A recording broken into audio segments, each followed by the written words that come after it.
عسلامة مرحبا بكم في فيديو. اليوم جيتكم بأسهل بقلاوات نجموا تحضروها بأي فاكهة موجودة عندكم. هالساهل وما يشدش برشا وقت، والبنة ما نحكي لكمش بنينة على الاخر. ننصحكم تجربوها وشوفوا لي كد قرميشة. انا استحقيت 500 غرام لوز مرحي، زدت عليهم باكو سكر فاني، 3 مغارف سكر. تنجموا تعوضوه بالسكر المحور. هوني زدت 3 مغارف عطرشية وخلطها بشويه باش تخلي السكر في وسط اللوز.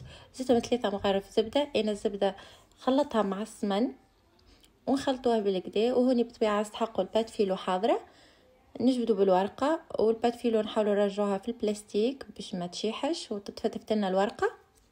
ناخذ الورقه الاولى نحاولوا ندهنوها بالزبده كما تشوفوا هكا نفس الطريقه.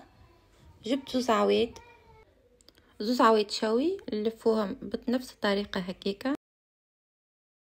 وزدنا دهنيها من فوق بالزبدة، ونحاولوا نستويو اللوز بالطريقة هذه.